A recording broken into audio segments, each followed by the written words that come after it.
안녕하십니까, 정인태입니다.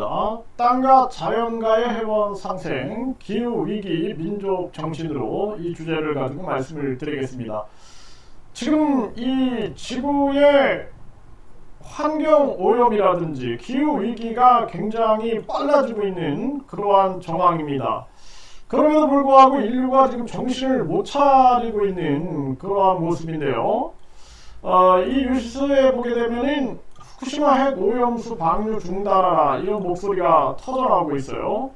이게 참 가슴 아픈 일이죠. 이 지금 바다에 이 오염수를 방류한다는 것 자체가 이 자연 바다에 대한 굉장한 모독이 될 수 있고 이 생명체들에 대한 위협이 될 수 있음에도 불구하고 인류는 이런 행위를 무차별하게 지금 전개하고 있는 것입니다. 그래서 일본은 이 5차 방류, 후쿠시마 원전 주변에서 하한치초가 삼중수소가 검출됐다. 연합뉴스에서 이렇게 또 보도를 했고요. 이 사과만의 문제가 아니다. 성큼 다가온 기후위기에 양배추값도 올랐고 물가 급등 급락 원인이 기후변화에 따른 수급 불균형이다. 이런 얘기가 나오고 있고 지금 체감온도 50도 동남아를 덮쳤다. 이런 얘기가 나오고요. 핏빛 하늘과 침수된 사막, 살인 폭염, 지구촌 곳곳이 이상기후다. 이런 얘기를 합니다. 멕시코는 더위 속에 정전이 속출되고 있고 브라질 폭우 228명이 사망을 하고 있다는 것입니다. 심각한 얘기죠. 벼락에 맞고 담에 깔렸다. 인도서 폭우로 12명이 사망을 했다. 이런 얘기를 하고 있고요.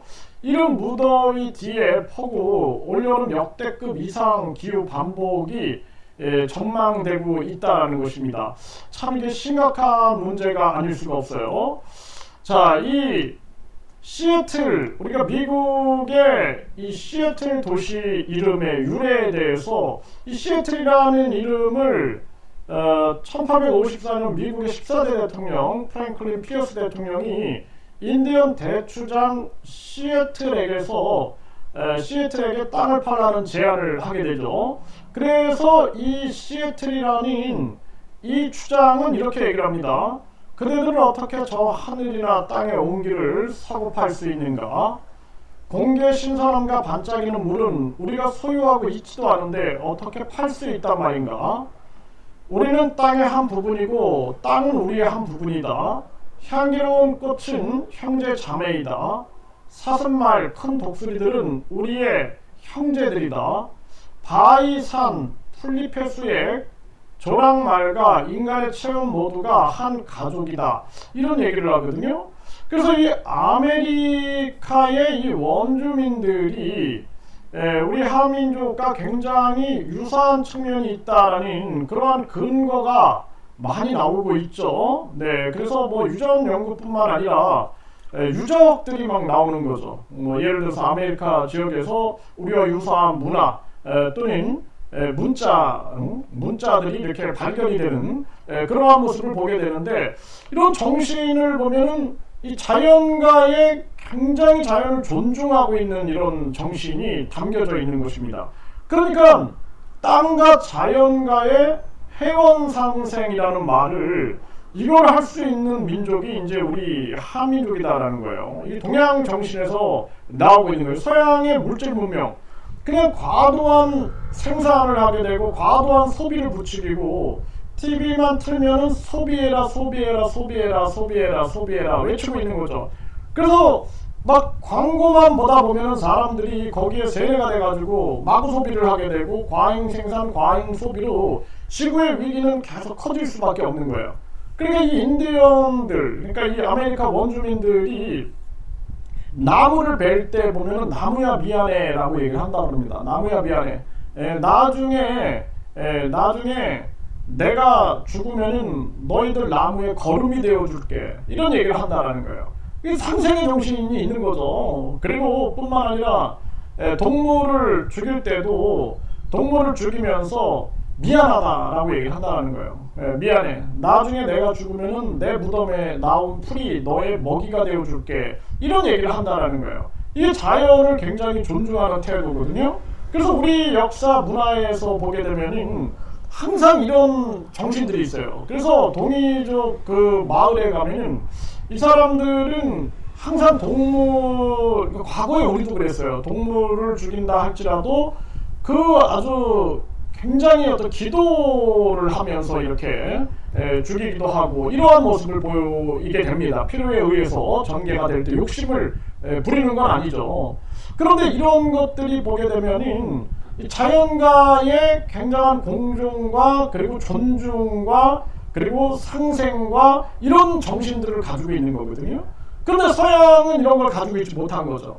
그러니까 지금도 정신 못 차리고 산업혁명 이후에 엄청난 기후 변화가 막 일어남에도 불구하고 계속해서 과잉 생산과 과잉 소비로 인해서 인류가 멸망해 감에도 불구하고 그럼에도 나만 살면 된다라고 해가지고 무슨 캡슐을 만들어야 되느니 뭐 지하에 벙커를 만들어야 되느니 또 뭐 그냥 지구가 멸망하게 되면 저 우주로 나가야 된다든지 이런 자기 욕심만 생각을 하고 있는 것이죠. 이게 정말 가슴 아픈 일이 아닐 수가 없다는 거예요.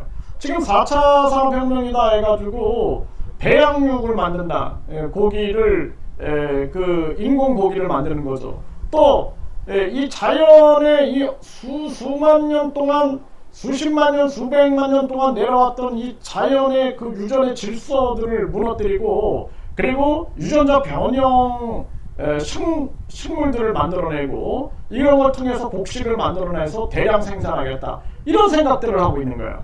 그러면서 사람의 이 어떤 굉장히 신성한 그러한 노동의 영역들을 다 로봇이 대처하고 AI가 대처하고 이런 식으로 하면서 사람은 점점 노예 바보가 돼가고 있는 그런 정황으로 가면서 기후는 계속 위기 속으로 빠져들어가고 있는 그러한 상황이다라는 것입니다.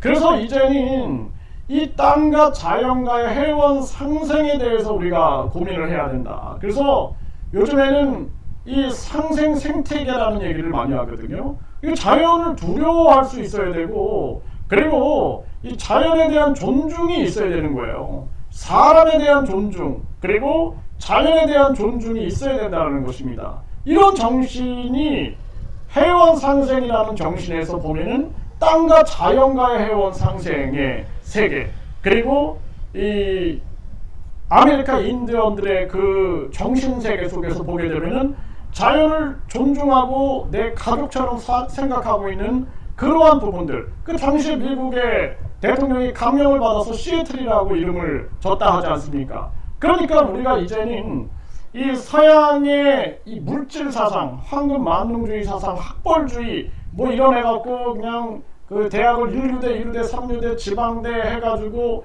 완전히 학벌주의를 만들고 명문대는 떼돈을 벌게 만들고 그리고 부모들은 사교육 시장에서 매몰되게 만들고 학생들은 입시 기계가 되게 만드는 이러한 부분에서 벗어나서 우리가 진정한 인간의 존중이라는 것이 무엇인가 그 한 사람의 자아를 존중하고 그 사람의 재능과 관심과 호기심과 상상을 존중하는 그리고 자연까지도 우리는 해원 상생의 대상으로 삼는 이러한 세계로 나가야 된다는 것입니다. 그래서 제가 MBC 이제는 상생이다라는 그 프로를 수시로 봅니다. 저는 수시로. 네, 그래서 MBC 이제는 상생이다 감독이 이제 김태훈 감독님이었고 그 당시에 MBC의 그 지역의 사장, 그러니까 전주 MBC의 사장이 그 이대호 사장님이었는데 제가 같이 만나 뵈었어요. 만나 뵈어서 그때 그 역사적 순간을 제가 막 얘기를 들으면서 야 MBC 그때 당시에 이 전주 MBC에서 이 이제는 상생이다라는 프로가 이렇게 나왔고 그것을 김태형 감독님이 아주 중심을 잘 지키면서 민족 정신과 민족의 사상과 철학을 이것을 조명하는 것은 굉장히 중요한 일이었다. 지금 이슬람교라든지 기독교라든지 유대교가 전쟁을 일으키고 있고 지금 이스라엘 팔레스타인 전쟁을 보십시오. 세계가 지금 막 갈라지고 있고 피를 흘리고 있고 그 예루살렘이 피로 물들고 있거든요. 이러한 부분들을 보면 무슨 생각을 하게 됩니까? 과연 이들에게 해원 상생이라는 이러한 정신이 있는가?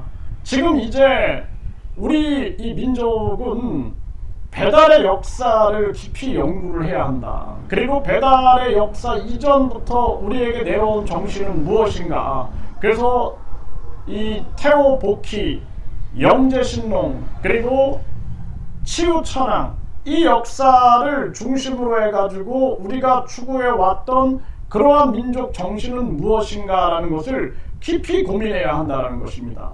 우리가 일제시대를 지내고, 그리고 미군정시대, 그리고 각종 사대주의 그러한 시대를 지내면서 우리는 우리 정신을 너무나 잃어버리고 살았던 것이죠. 그래서 그러한 정신을 회복하고, 그리고 또 우리가 뭐 서양의 종교들을 존중을 해주지만 민족 종교, 우리 민족 종교는 과연 어떠한 부분에서 역할을 해왔고 어떠한 정신으로 움직여 왔는가라는 측면을 객관적인 인문학적 차원에서 우리가 이런 부분들을 해석하고 조명할 필요가 있다. 저는 그렇게 말씀을 드립니다.